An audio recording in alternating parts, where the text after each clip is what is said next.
Salut les gars, moi c'est Hype, 37 ans, entrepreneur de la ville de Lyon. Aujourd'hui, vous allez découvrir ou redécouvrir un profil lyonnais qui est ici en transit et qui va pouvoir un peu vous expliquer qu'est-ce que le e-commerce. Yo, comment tu vas? Ça va ou quoi? Tranquille? Ouais, ça va bien. Ouais. Je t'en prie, je te laisse t'installer. Merci beaucoup. Alors, voilà, comme je vous ai dit, je vous présente un nouveau profil. Jourdain Pedro, 25 ans, entrepreneur dans le e-commerce entre la France, la Chine et différents pays. Voilà, salut Jourdain, Salut à tous. j'espère que tu es content d'être venu sur le plateau de la Palabrerie. Ouais, ça fait plaisir, vraiment. Merci pour l'invitation. C'est très gentil. On le reçoit dans un cadre qui est aujourd'hui sur la ville de Lyon, qui est sur la place Rouville, qui est un endroit assez connu sur la ville. Comme vous pouvez voir, on a une très belle vue, fait un très beau temps. Jourdain, déjà, présente-toi, si tu peux te présenter, pour ceux qui ne te connaissent pas. Voilà, moi je me présente, Jourdain Pedro, surnom Jourdain del Pedro. Donc, je suis entrepreneur, conférencier et je fais du business depuis 2016. Donc, ça fait à peu près 10 ans que je suis dans le business. Donc, j'ai fait différents business. J'ai commencé par la vente de sneakers à Lyon. Après, j'ai switché avec le e-commerce en 2019. Et maintenant, avec le e-commerce, grâce au e-commerce, maintenant, je suis dans le BTP aussi en Chine. Donc, tout ce qui est machine, camion, BTP avec l'Afrique. Donc, c'est-à-dire, en gros, je fais toujours de l'e-commerce. Mais maintenant, là, je suis en train de développer un deuxième business qui est dans le BTP. Donc, après ça, j'ai commencé à Lyon. Donc, j'ai fait Lyon. J'ai quitté Lyon en 2020 pour aller à Marbella. Donc, j'ai fait 2 ans en Espagne grâce au e-commerce. Et après Espagne, Marbella, j'ai fait Dubaï 4 ans. Et là, j'en arrivé en Chine, à Guangzhou, pour développer mes business en ligne et physique avec l'Afrique. Ok. Avant de commencer à parler de tout ça, on va commencer par le début, par ton cercle familial. On va savoir, tu as des frères et sœurs. Ouais. Je crois que tu en as beaucoup. Ouais. Si tu peux un peu en parler. On est 10 au total. 10, ah ouais, ça fait une grande famille. Ouais. Après, pas du même père, même mère et tout. Mais voilà, on est une grande famille. On est 10 enfants. Donc, c'est-à-dire, en gros, j'ai 5 grands frères et 5 grandes sœurs, moi inclus. Et tu as une particularité, je crois. Je crois que dans ces messieurs, tu as une jumelle, c'est bien ça? Ouais, j'ai une sœur jumelle aussi, ouais. Une sœur jumelle, ouais. Vous voyez, c'est quelque chose qui est rare. Ouais, j'ai une sœur jumelle et bon, dans les 10, il n'y a que moi qui est dans l'entrepreneuriat. Mais bientôt, eux-mêmes, ils vont tous se lancer. Et le fait d'avoir une jumelle, qu'est-ce que ça apporte de particulier? Parce que moi qui ne le connais pas, j'aimerais bien savoir qu'est-ce que c'est de particulier. On va dire ce qui est bien avec quand tu as un frère jumeau ou une jumelle, c'est qu'en fait, on ressent les mêmes. Quand je suis mal, on va ressentir que je suis mal. Quand je suis bien, on va ressentir que je suis bien.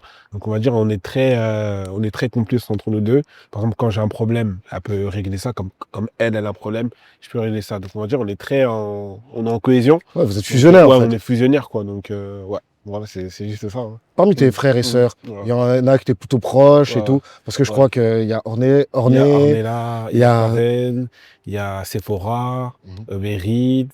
Et en termes de frères, il y a mon grand frère Antonio, il y a Eduardo, Gaylor, et il y en a un qui s'appelle Candido. Et après, il y en a un autre que. Enfin, il y en a beaucoup. Il y en a beaucoup, quoi. On est une grande famille, quoi. Et comment ça se passait à la maison? C'était comment le cercle familial?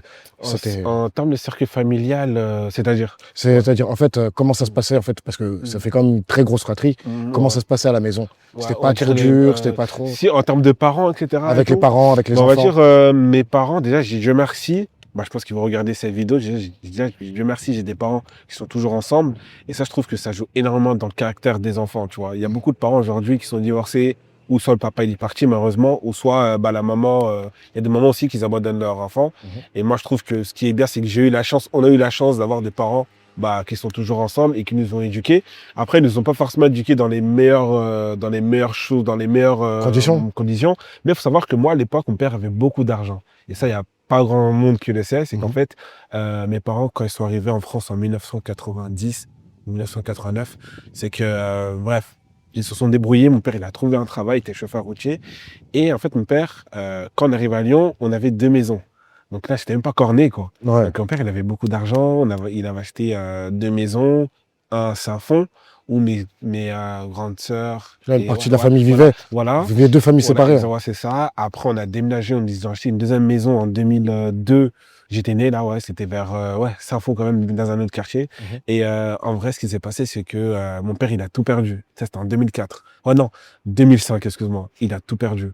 Donc, c'est-à-dire case à zéro. Donc, il a tout perdu son argent. Et en fait, ça, c'était à cause de l'entourage. Tu vois. Donc, en fait, indirectement, enfin, ça, c'est quelque chose que je me suis rendu compte qu'il y a quelques mois. Tu vois, mais il a tout perdu. Donc, à l'époque, c'était derrière Mercedes. On manquait de rien, tu vois. Et en fait, le fait qu'il a tout perdu, c'était l'entourage où, en fait, mes parents, c'est des pasteurs. Aujourd'hui, mes parents, c'est des pasteurs. Et en fait, le problème, c'est qu'en fait, il laissait rentrer trop de mauvaises personnes dans leur vie. Donc, à la maison, il y avait telle oncle, telle tante. Ça fait que ça crée des mauvaises ondes, ça crée des embrouilles, etc. Et tout. Du coup, bah, en fait, du jour au lendemain, tout perdu. Et en fait, c'est là comment maintenant on a atterri aussi à la Duchère, c'est comme on avait tout perdu, bah, en fait, il n'y a plus le choix. Donc, c'est-à-dire, on va à la Duchère et bah, c'est là où, en gros, les traits de caractère sont sortis. Donc, retour à zéro, Duchère, quartier, on commence, 2005, mes frères et sœurs, on arrive, on doit prouver dans le quartier, parce que je sais mon grand frère qui est aussi violent. Et bah, on l'a prouvé, voilà, pour se faire respecter. Et c'est là où il y a eu l'enjeu de la pauvreté pendant plusieurs années, que moi, j'étais pas forcément d'accord. Donc, moi, après, où j'ai eu le déclic, parce que là, quand j'étais en 2005, j'avais 5 ans. Ouais, Je captais pas encore. t'étais encore petit. Voilà. Quand tu étais petit aussi, on m'a dit que tu étais quelqu'un qui était têtu. Ouais. Ça, c'est un trait de caractère qui revient bien chez toi. Exactement. En fait, moi, quand j'étais petit, j'étais très violent. Donc, j'étais très violent. En fait, là, il y a une année où, en gros, j'ai changé totalement de personnalité. Quand j'étais petit, j'étais très violent, je me bagarrais beaucoup. J'ai failli même tomber dans tout ce qui était stupéfiant, drogue, commencer à fumer, mais j'étais vraiment à la ligne. J'ai jamais testé ça, mais j'ai failli rentrer dans ça. Et carrément, même à l'époque, tellement j'étais violent et que je frappais mes professeurs, bah, ils m'ont même mis dans une école spécialisée à Gerland. Je sais pas si tu connais, c'était un ITEP. Mais en gros, en fait, j'étais pas fou, mais ils disaient que j'étais trop violent, que j'étais fou. Mais qu'en fait, c'était juste de la violence, quoi. Mais justement, qu'est-ce qui faisait que tu avais cette violence et qu'est-ce qui t'a permis de canaliser ça? Bon, on va dire, en gros, pourquoi j'étais violent, parce qu'en fait, je trouve qu'il y avait trop d'injustice. En fait, j'étais pas d'accord avec la vie que je voulais. Comment ça se fait que toi, le blanc, t'as la dernière paire de basket, moi, j'ai pas ça. Comment ça se fait que je rentre chez moi, je mange pas à ma faim. Comment ça se fait que je vois mes parents, ils galèrent. En fait, moi, je comprenais pas, en fait. Donc, en fait, alors que la différence, c'était juste que fallait que moi, je passe à l'action, que j'étudie à peu près comment ça se passe tout le monde et que je me lance, quoi.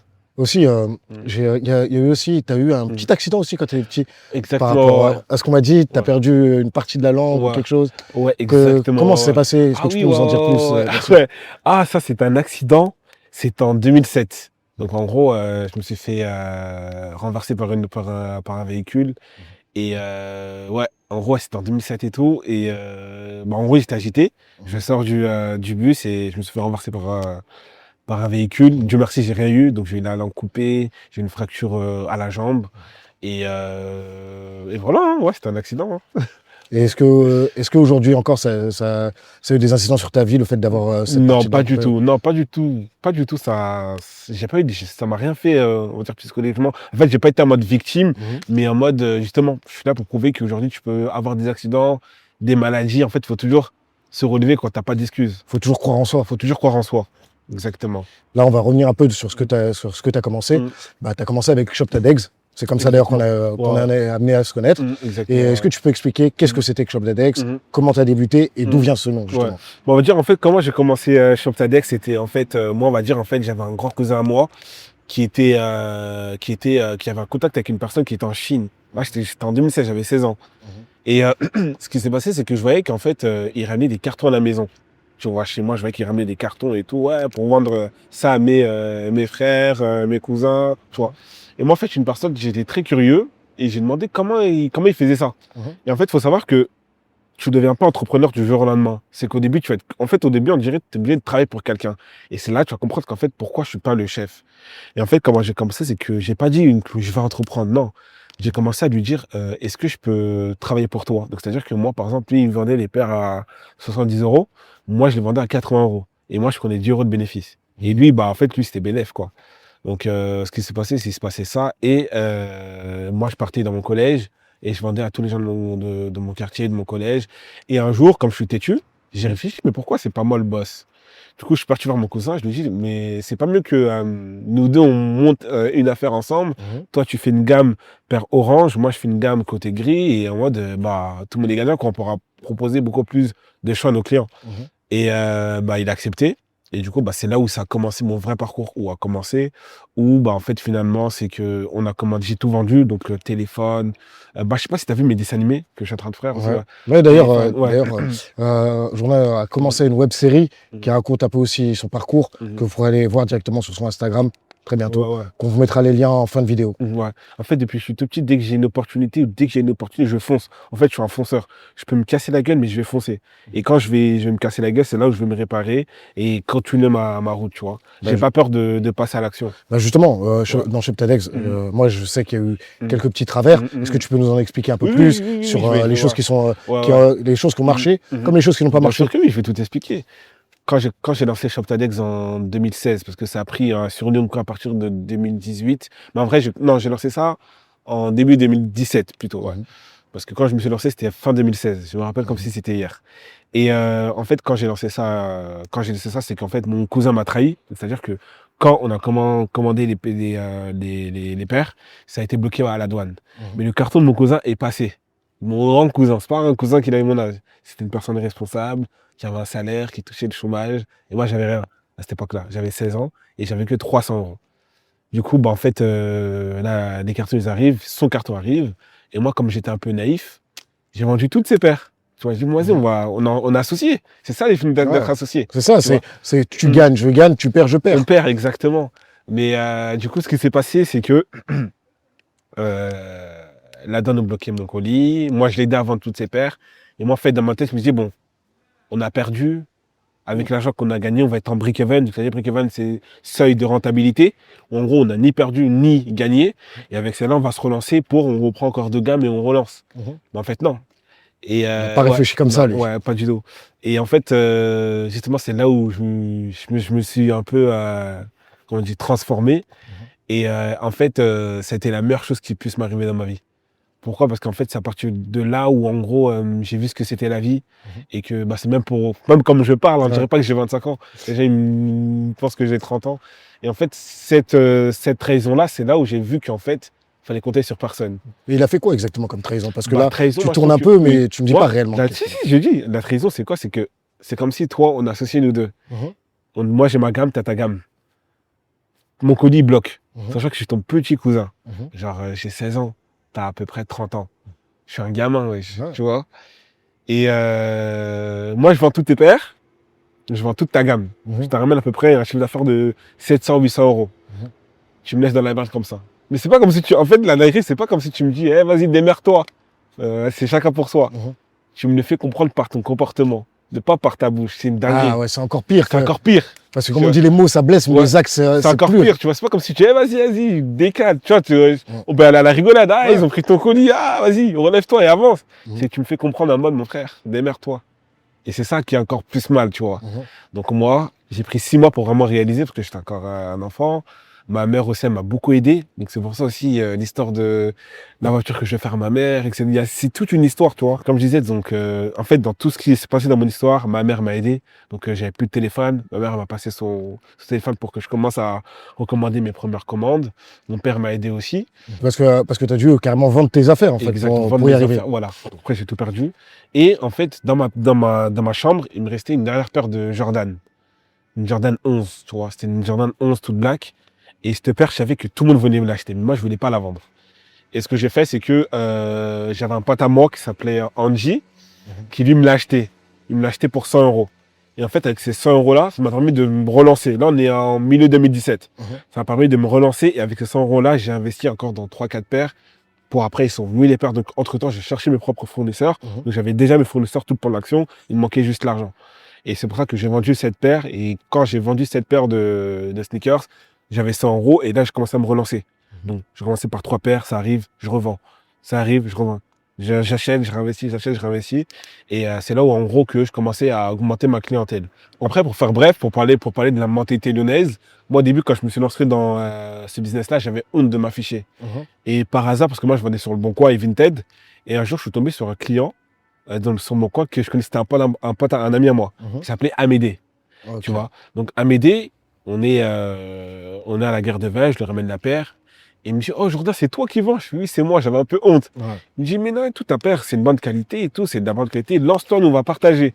J'ai dit, mais ah ouais, comment ça tu vas partager mon business? Il m'a dit, non, crée ton compte Instagram, Snap ce soir, nous on va partager. Et pourquoi j'ai eu ce blocage-là? Parce qu'à Lyon, c'est rare que des personnes te donnent de la force. La mentalité à Lyon, c'est que quand tu réussis, ils vont te donner de la force que quand d'autres personnes de d'autres pays du monde te donnent de la force. Mais à Lyon, c'est comme ça. Est-ce que je dis vrai? Ouais, c'est vrai. C'est vrai que la mentalité lyonnaise est assez réductrice. Ouais. Et c'est justement pour ça qu'on a créé ce genre de programme, pour changer un peu cette mentalité. Permettre aux gens de voir que Lyon n'est plus une ville réducteur, mais une ville qui va monter. Exactement. À Lyon, moi, même les personnes qui savent, à Lyon, il y a trop de rageurs. Tu vois? Moi, les personnes qui m'ont donné de la force, c'était que des personnes en dehors de Lyon. Il y a aussi des gens de Lyon, mais malheureusement, c'était... Et même, il faut se poser des questions. En termes de rappeurs, il y a qui vraiment à Lyon? Pourquoi ils sont tous à Paris? Ah, ça, c'est la musique, c'est encore autre chose. Tu vois, c'est encore... c'est dommage d'avoir... Bon, je vise pas les Lyonnais, mais en gros, c'est la mentalité. Et même entre nous, on sait, vous savez de quoi je parle, quoi. Ça, on le sait très bien. Voilà. Et justement, après ShopTadEx, comment tu as fait la passerelle de ShopTadEx au e-commerce? Est-ce que tu peux nous expliquer? Bon, déjà, pour ShopTadEx, j'ai pas forcément fini. Donc voilà, je commence à vendre à balle. Donc je crée mon équipe. Donc il y avait Joao, il y avait Jafet, il y avait Angie, il y avait Johanna, il y avait Laïla, il y avait Stacy, il y avait Christian, Chris. Bref, toutes ces personnes-là qui m'ont aidé. Parce que si aujourd'hui je suis ici, c'est vraiment des premières personnes qui ont aussi poussé mon business. Donc on avait une équipe à Lyon, on cartonnait, on vendait à gogo. On vendait à gogo. Et c'est là où je me suis dit, bon, en vrai, il y a quelque chose à faire. Donc, j'ai fait ça pendant 2 ans. Et moi, j'ai pensé loin. Je me suis dit, avec l'argent que je gagne, à l'époque, je tournais à 3 000 € par mois. J'avais 18 ans, tu vois. Là, on part de 2018, tu vois. Donc, moi, ce que j'ai fait, c'est qu'avec cet argent-là, j'investissais dans l'e-commerce. Donc là, on est à peu près en 2019. Donc, dans le e-commerce, j'ai payé des formations. Au début, ça ne fonctionnait pas. Donc, je l'assume totalement. Au début, je perdais de l'argent. Pourquoi? Parce que j'étais têtu. Au début, je ne voulais pas me former. Je disais que j'avais besoin de personne, que j'allais forcément réussir de moi-même. Mais justement, comment tu as connu ça, le e-commerce? Comment tu as connu ça? Parce que, dropshipping, en fait, les gens ne savent pas forcément comment on fait, où aller. Est-ce que tu peux expliquer un peu quels ont été les premiers branchements qui t'ont permis de faire ça? Moi, comment ça a commencé, c'est que le e-commerce, en gros, j'ai tapé sur YouTube comment devenir riche. Et je suis dit, ouais, non, mais c'est rien. Et je suis tombé sur des vidéos comme Yumi Denzel, comme Léo Guillot, pour ceux qui connaissent. Et je voyais que le business model était assez simple. Donc, en fait, tu fais un site internet, tu mets un produit à 20 €. Dès que tu fais un beau site, en fait, toi, le dropshipping, c'est qu'en fait, toi, tu dois t'occuper du marketing, la communication. Le fournisseur, il a le produit. Si tu as une commande, le fournisseur, il envoie directement au client. Toi, tu dois juste te spécialiser dans la communication et le marketing. Et du coup, moi, quand j'ai fait ça, c'est qu'en fait, moi, directement, mon business de ShopTadEx, c'était du dropshipping physique. Pourquoi c'était du dropshipping physique? Parce qu'en fait, moi, avec mes clients, pour apporter la confiance, parce que vu qu'au début, les personnes, ils n'avaient pas forcément confiance, c'est qu'on faisait 2 rendez-vous. C'est-à-dire qu'il y avait le premier rendez-vous où le client déposait son acompte de 50 €. Et au deuxième rendez-vous, c'était la somme restante. Et moi, ce que je faisais avec mes équipes, c'est que le premier rendez-vous avec l'acompte, je commandais la paire. Et au deuxième rendez-vous, je prenais mon bénéfice. C'est-à-dire qu'en fait, mon business, il ne pouvait jamais couler. Il ne pouvait jamais tomber. Pourquoi? Parce que je n'avais pas forcément de stock. Les stocks que j'avais, c'était des personnes qui avaient déjà payé et qui devaient juste passer, qui devaient juste booker le deuxième rendez-vous pour payer la somme restante. Et au deuxième rendez-vous, c'est là où je prenais mon bénéfice. Mais d'ailleurs, il n'y a pas eu quelques petites histoires un petit peu? Si, il y a eu des histoires. Je crois que j'ai eu un petit écho comme ça. T'as entendu quoi, toi, comme histoire pour ShopTadEx? C'est à toi de nous raconter. Oui, sans dire des... Il y a eu quelques échauffourées qui ont failli partir loin. Exactement. Si tu peux en dire un petit peu, pas forcément tout. Quand j'ai lancé ShopTadEx, j'ai eu plusieurs tentations de personnes qui voulaient s'associer avec moi, des personnes qui disaient que oui, Jourdain, c'est mon associé, pour avoir un peu la lumière, mais non, ShopTadEx, pourquoi j'ai arrêté ça aussi? Parce qu'on allait me dénoncer aussi, malheureusement par la police, mais bon, moi j'avais déjà réussi avec le e-commerce en 2020, donc quand je suis parti à Marbella, c'était après le Covid, on va dire. En fait, où je vendais plus avec ShopTadEx, c'était pendant le Covid. Ouais, ça a mis un coup d'arrêt mondial. Tout le monde, ouais. Et en fait, moi, pendant ce moment-là, c'est là où, en gros, Dieu merci, j'ai pété dans le dropshipping. C'est-à-dire 2 mois après, je suis parti directement à Marbella. En fait, ce que j'ai pas aimé dans cette expérience-là, moi j'étais là, je faisais mon argent, mais autour de moi, j'avais que des personnes mal intentionnées.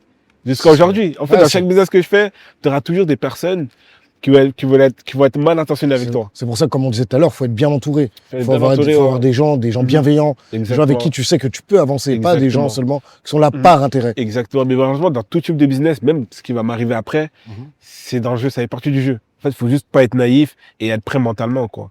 Tu vois, j'ai plein de personnes. Moi, quand j'ai arrêté ShopTadex, il y a des personnes qui ont inventé des histoires. Et même Joao, en fait, parce que Joao aussi, c'était un membre de mon équipe aussi. Joao, il avait, parce qu'il y avait une personne qui disait comme quoi j'étais recherché à Lyon par rapport à ce que je vendais, alors que tout le monde connaît mon adresse, tu vois. J'ai mes frères, j'ai mes cousins, j'ai mes oncles, je suis protégé, tu vois. Je dis, mais comment ça fait? Toi, tu m'appelles, tu me dis que j'ai un problème alors que pour je peux pas avoir de problème. Tu vois? Je dis, tu sais quoi, vas-y, on va voir la personne, je vais taper mon tête-à-tête, tu vois. Et bizarrement, quand je demandais des rendez-vous, ça se faisait pas. Et c'est là où après, Joao, parce qu'à l'époque, j'étais naïf un peu, Joao, il a appelé la personne, on a vu qu'en vrai, l'histoire était fausse, et Joao a mis un coup de pression à la personne, tu vois.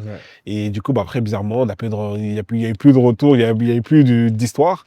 Et moi, le lendemain, je prenais mon billet d'avion pour aller à Marbella, tu vois. Bah justement, tu nous as dit que tu as commencé dans l'e-commerce. En fait, qu'est-ce qui a fait que tu t'es dit, maintenant, Lyon, c'est trop petit pour moi, il faut que je parte à Marbella. C'est quoi qui a fait cette transition? On va dire déjà la mentalité. Je trouve que j'étais pas, en fait, si j'allais toujours rester à Lyon et tout, j'allais pas forcément arriver au niveau que je suis aujourd'hui. Et j'étais pas satisfait de faire 3 000 € par mois.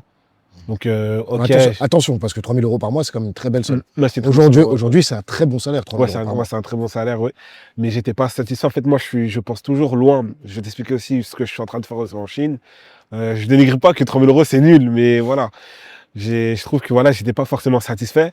Et avec le business du e-commerce, que je voyais les sommes qu'on pouvait faire par jour, c'est là où en gros j'ai dit en fait c'est mieux que j'arrête ShopTadex et que je me concentre sur ça. Est-ce que tu peux expliquer qu'est-ce que c'est exactement le e-commerce et qu'est-ce que c'est le dropshipping? Le dropshipping, parce on va que dire tout le monde ne connaît pas la différence entre dropshipping et e-commerce, c'est que le dropshipping, c'est que tu n'as pas de stock. Donc, c'est-à-dire, imaginons que, on va donner un exemple, tu vends un parfum à 50 €. Toi, tu vas t'occuper à faire un bon site internet, des bons avis, le marketing, mettre les pubs, faire en sorte que tes photos tournent. Et on va dire, si tu as une commande sur ta boutique, à 49 €, alors que ton fournisseur te vend ça, à 20 €, le fournisseur en Chine va direct l'expédier au client. Alors que le e-commerce, tu as le stock. C'est-à-dire que le e-commerce, tu dois faire, c'est plus de la communication pure, donc tu dois monter une communauté, tu dois satisfaire ton client, tu dois livrer de la qualité, ce qui n'est pas le cas en dropshipping, pour être totalement honnête. Tu dois te charger de, t'as tes équipes, la livraison, la logistique, faire des vérifications au laboratoire avec ton produit, ça dépend de quel type de produit que tu as. C'est vraiment plus long terme, tu montres une communauté. Alors que le dropshipping, c'est que tu fais un site internet, en 2-3 semaines, le site peut être fini et c'est fini, tu vois. Donc, e-commerce, c'est plus, tu as du stock, tu dois monter une communauté, vendre, gérer la logistique et être là sur le long terme. Maintenant, aujourd'hui, si quelqu'un devait se lancer, comment tu lui dirais de se lancer? Plutôt e-commerce, plutôt dropshipping? Est-ce que tu peux les expliquer mieux? On va dire, là, on est en 2026. Aujourd'hui, je ne te conseille pas du tout le dropshipping. Pourquoi? Parce que déjà, je dis pas que ça ne fonctionne pas, mais malheureusement, sur les réseaux, il y a beaucoup de personnes qui vendent ça comme si c'était facile. Alors que c'est pas du tout facile. Aujourd'hui, on est en 2026. Les stratégies ont changé. Il faut savoir que l'humain aussi a été éduqué. Avec les vidéos YouTube, des influenceurs, etc. Les gens, ils savent. On n'est plus en 2020. Aujourd'hui, ce qui marche, c'est plus le e-commerce. Donc, créer sa marque, ça peut être création de sa marque de vêtements, créer sa marque de cosmétiques, créer sa marque. Donc, c'est-à-dire que tu as du stock, tu fais une marque avec un bon branding, avec une histoire derrière, où les gens, ça donne envie d'acheter avec une histoire, tu vois. Alors que le dropshipping, aujourd'hui, je dis pas que ça fonctionne pas, mais c'est beaucoup plus compliqué aujourd'hui de faire de l'argent avec du dropshipping qu'avec le e-commerce. E-commerce, c'est du long terme, donc tu vas pas gagner directement. Dropshipping, c'est plus pour du cash flow, mais même aujourd'hui avec les processeurs de paiement comme Stripe, Shopify, PayPal, ils sautent tout. Donc même si tu fais un truc à la va-vite avec le dropshipping, tu vas pas faire long feu sur le long terme. Donc en fait, c'était quelque chose pour se lancer, mais c'est pas sur durabilité. C'est pas durable. Donc quelqu'un qui voudrait se lancer aujourd'hui, il faudrait peut-être qu'il commence un peu par le dropshipping pour faire une petite monnaie, pour après passer au e-commerce. Exactement, mais pas rester trop longtemps dans ce business model de dropshipping. Tout à l'heure, tu me disais que tu es parti à Marbella. Quelles ont été les premières barrières avec Marbella? Au niveau de la langue, au niveau du logement, la logistique, comment tu as commencé à faire cette logistique? En fait, Marbella, je suis pas allé à Marbella comme ça par hasard. C'est qu'en fait, là-bas, j'avais un ami à moi qui s'appelle Angelo qui était déjà là-bas. C'est pour ça qu'en gros, le fait d'être bien entouré dans le business, c'est hyper important. Et en fait, à Lyon, ils n'ont pas cette mentalité. Ils n'aiment pas être coachés par des personnes qui ont plus que eux. Eux, en fait, ils veulent la mentalité lyonnaise. Je trouve qu'en fait, ils n'aiment pas quand une personne est plus haut que toi. Mais moi, j'ai brisé cette croyance-là. Parce qu'au début, j'étais comme ça, comme je t'avais dit, que j'avais pas de résultat pendant 1 an et demi. Parce que je voulais que non, j'ai besoin de personne. Voilà quoi. Et quand je me suis formé auprès des personnes qui avaient plus que moi et qui pouvaient me rapporter quelque chose, c'est là où ma vie elle a changé. Donc moi, j'avais pris un accompagnement personnalisé avec un gars qui était à Marbella sur le e-commerce. Donc j'ai eu des résultats et lui, il m'a mis un challenge. Donc lui, il s'appelle Angelo. Il m'a mis un challenge. Il m'a dit, donc voilà, dès que tu dépasses les 10, 20 000 euros de bénéfices par mois, rejoins-moi à Marbella. Et c'est là où on va vraiment faire les vraies choses. Ouais, alors on va commencer à travailler pour de vrai. Moi, Dieu merci, dès que le Covid, ça flop, bizarrement, je me suis mis à fond dans le e-commerce.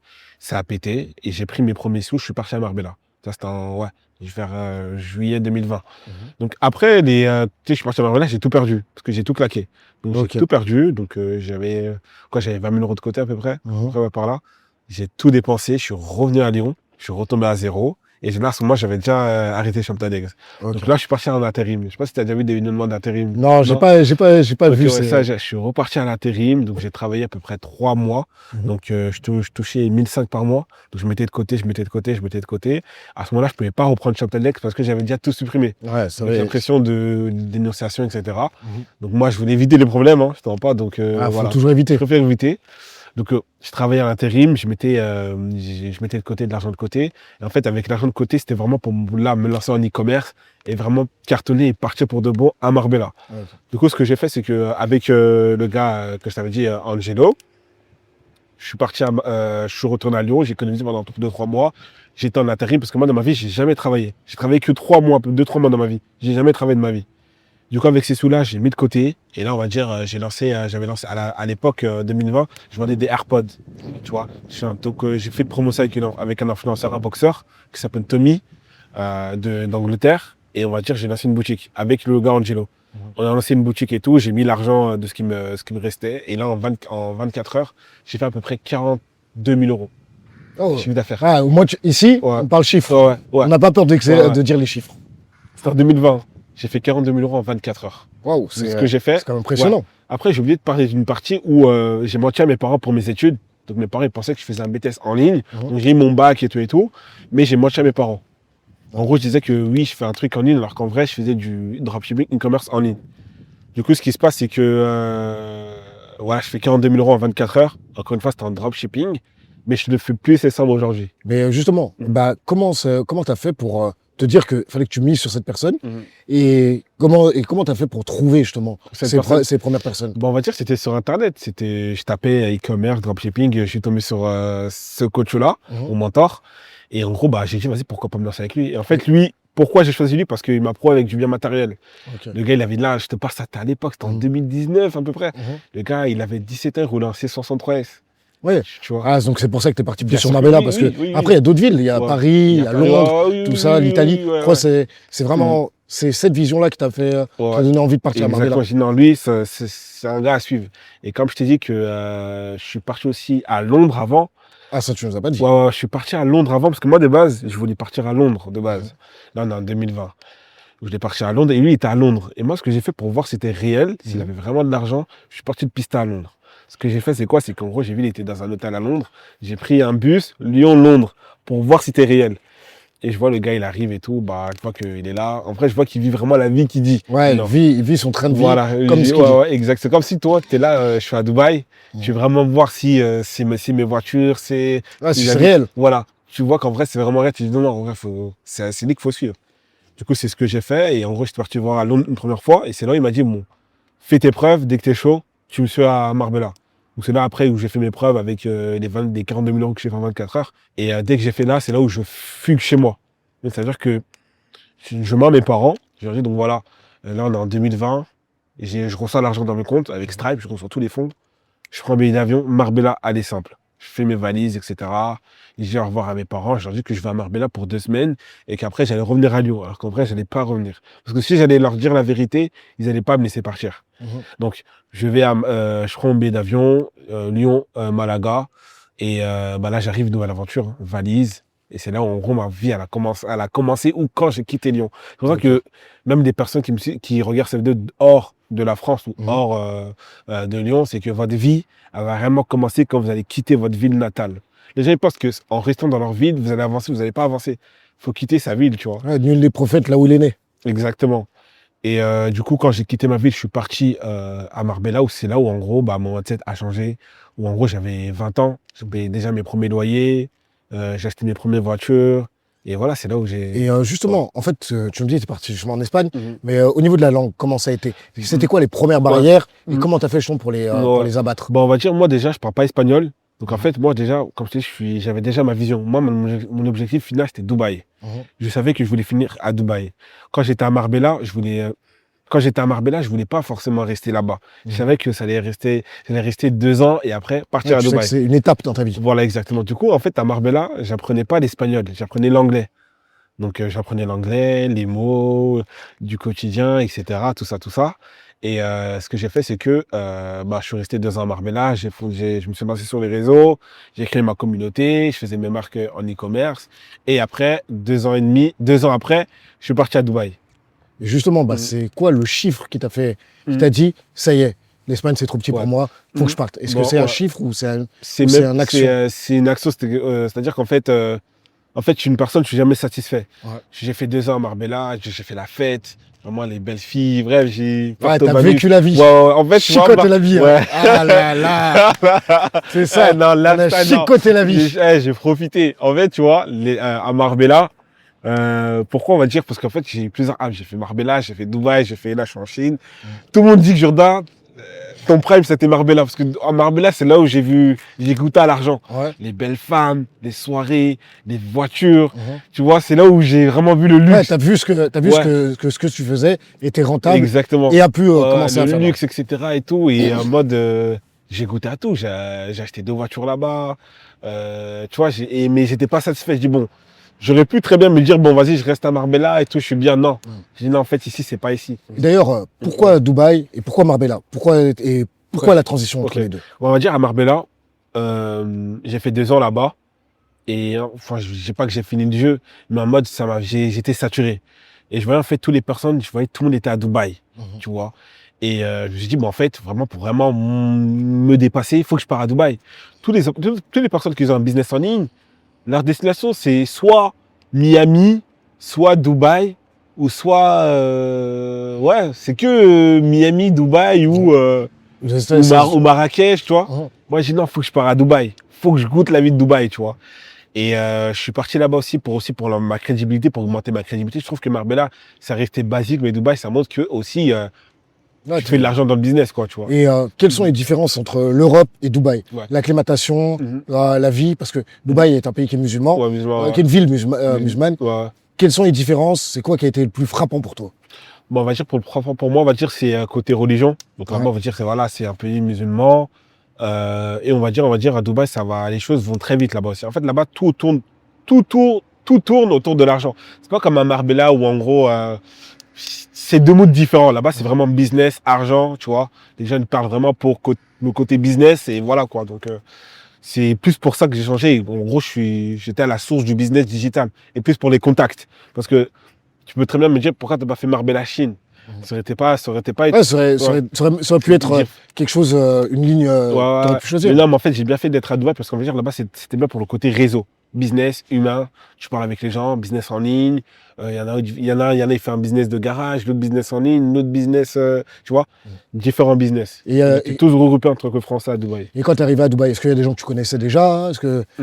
Comment tu as construit ton réseau, justement? Bon, on va dire quand je suis arrivé à Dubaï, quand j'ai quitté Marbella, la personne avec qui que j'étais en contact, c'était Marcus. Donc, c'est-à-dire Marcus, en gros, c'est lui qui m'a accueilli à Dubaï. Donc, même avant que je prends l'avion, je lui envoyais des messages en mode hey, j'arrive à Dubaï, etc. et tout, nanana, et tout, j'arrive et tout. Ouais, vas-y, viens, je vais t'accueillir et tout. Vraiment bienveillant. Yo, Fégo, comment tu vas? Ça va?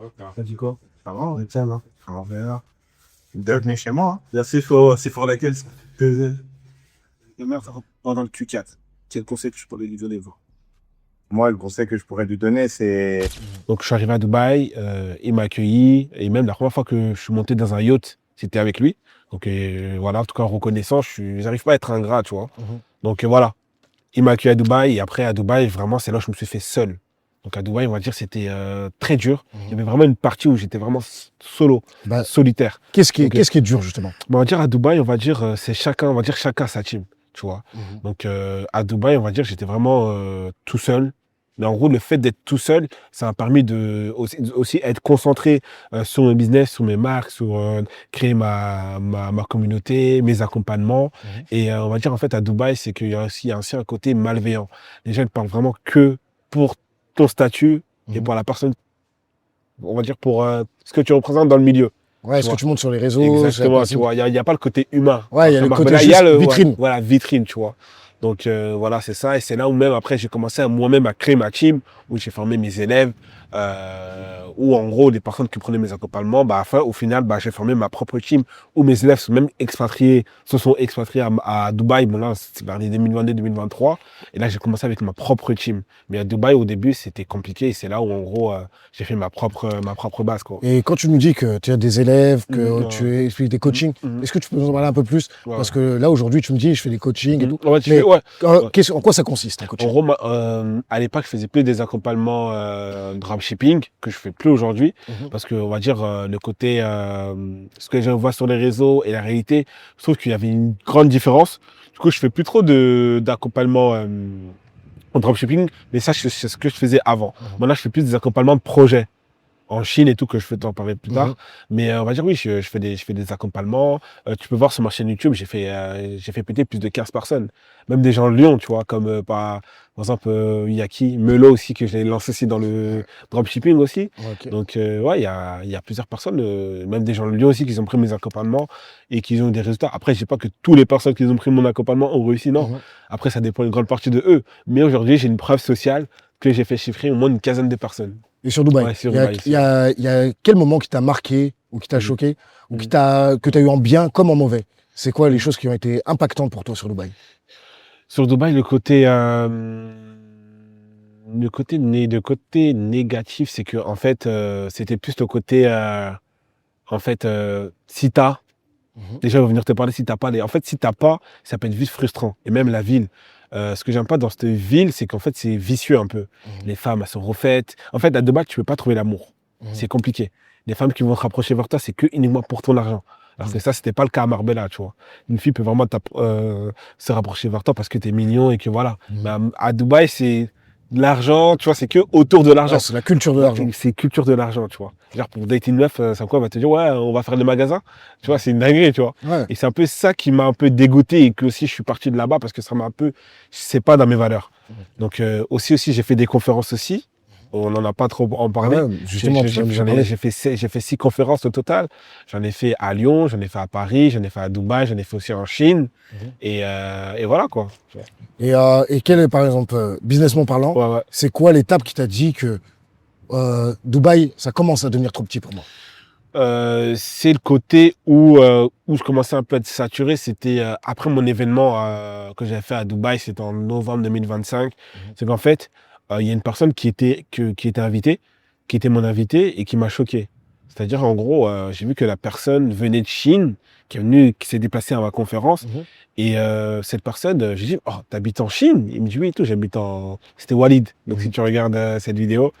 Donc, j'ai vu cette personne qui était venue de Chine et elle s'est déplacée jusqu'à ma conférence. Et ça, je me dis, oh, comment ça fait que toi, t'habites en Chine? C'est comment la Chine et tout? Est-ce que c'est vraiment réel? Est-ce que c'est comment? Et là, c'est il m'a expliqué, il m'a dit, la Chine, il y a ça. Faut que tu viennes, etc. Et tout. Ça peut vraiment t'ouvrir vraiment beaucoup plus d'opportunités. Et moi, on va dire, j'ai quitté Dubaï 1 mois, 1 à 2 mois avant la guerre. Donc, après mon événement, c'est là où je commençais à avoir un peu des déclics. Et Dubaï, ça commençait vraiment à me saouler. Donc, en fait, j'étais lassé. Et en fait, moi, je suis une personne où, en gros, je suis très... quand je parle, je fais. En gros, je disais déjà aux gens, moi, je parle pas, je vais quitter Dubaï, je vais aller en Chine, vous allez voir ce que je vais faire là-bas. Et j'ai dit, non, il faut rester à Dubaï, tu vas faire quoi en Chine? Tu connais personne, parce que moi, en Chine, je connaissais personne. Donc, je suis parti à l'aventure tout seul. Du coup, ce que je fais, c'est que j'ai pris un déclic. J'ai toujours ma voiture. Ouais, t'as encore des choses là-bas. Mais je suis plus là-bas. Et j'ai pris un billet d'avion. Donc, je suis revenu en France, je n'ai pas mes parents. Donc voilà, moi, Dubaï, c'est terminé, je vais aller en Chine. Donc mes parents m'ont vraiment encouragé. Ils m'ont dit, ouais, tu sais, c'est bien d'aller là-bas et tout, de partir en Chine, ça va te développer et même voir directement être à la source. Donc moi, j'aime bien faire des aventures. Comme j'ai quitté Lyon pour aller à Marbella, comme j'ai quitté Marbella pour aller à Dubaï, comme, tu vois, pour moi, c'est du challenge, l'adrénaline. Ok, L'adré- c'est l'adrénaline. Voilà, exactement. Du coup, je prends mon billet d'avion, Paris, Guangzhou directement, ligne droite. J'arrive et au début, voilà, en fait, C'est une nouvelle aventure. nouvelle aventure. Et pour revenir sur Dubaï, Mhm. j'ai vu que tu avais fait Ouais. quelques petits cadeaux, des Oui, des la choses famille, intéressantes. oh, oui, ouais. Est-ce que tu peux nous expliquer, à partir de Dubaï, Mhm. comment ta famille t'a vu, Ouais, comment ça a ouais. changé avec Ouais, ton cercle familial? ouais. Bon, on va dire, en termes de cercle familial, malheureusement, quand tu as de l'argent, c'est Ça bien, mais c'est divise une les gens. épreuve, hein. Ça divise. Les gens, ils pensent que l'argent, c'est bien, mais quand tu gagnes de l'argent, il faut être prêt à tout perdre. Mhm. En termes d'amitié, ça peut être dans la famille, ça peut être tes amis d'enfance. Bon, on va dire, en ami d'enfance, je parle avec un seul ami d'enfance aujourd'hui. C'est qu'en fait, ça tire des mauvais. Il y a des bons côtés, mais comme il y a des mauvais côtés, tu vois. Mhm. Mais bon, oui, quand j'ai réussi, oui, j'ai amené toute ma famille à Dubaï, 13 personnes. Donc, j'ai amené mes frères et sœurs, cousins, neveux, pour l'anniversaire de mon père. Et pourquoi j'ai fait ça? C'était plus pour remercier mon père parce que, comme je t'expliquais au début de mon histoire, de mon parcours, c'est que quand je faisais n'importe quoi à l'école, bah, il était toujours là à me soutenir. Il a fait en sorte d'enlever l'école qu'ils m'ont mis. Mhm. C'était à Gerland, là-bas, je suis resté 2 mois. Et après, ils m'ont remis au collège normal, tu vois. Mhm. Et en fait, eux, ils disaient que voilà, j'étais fou, que j'étais violent, que voilà. Mon père, il a tout fait pour les papiers, tout. Et en gros, pour le fait que je lui ai offert cet anniversaire où j'ai ramené toute ma famille à Dubaï durant 10 jours, c'était plus pour le remercier pour un simple de reconnaissance, tu vois. Mhm. Il y a ça, ma mère, comme je t'ai expliqué au début, en 2016, quand m'a passé son téléphone, bah, c'est pour ça que, à l'époque, quand j'avais 21 ans, je lui avais acheté un Range Rover, tu vois. Mhm. Donc voilà, c'était pour ça. Et voilà, c'est plus moi, on va dire, je suis très familial. Je suis pas, je suis très famille. Moi, on va dire, maintenant, j'ai un état d'esprit où, en gros, j'ai réussi. Et maintenant, je veux réussir avec ma famille. Donc là, maintenant, je suis dans un état d'esprit où mes frères et sœurs doivent avoir des business. Et d'ailleurs, tiens, parlons de la famille. Ouais, J'ai un petit truc pour toi. ouais. Tiens, je te laisserai Ouais, ouais. cliquer sur le premier. Coucou, c'est maman. Ouais, c'est trop, putain. Ah, justement. Ce qui me manque à Lyon, c'est que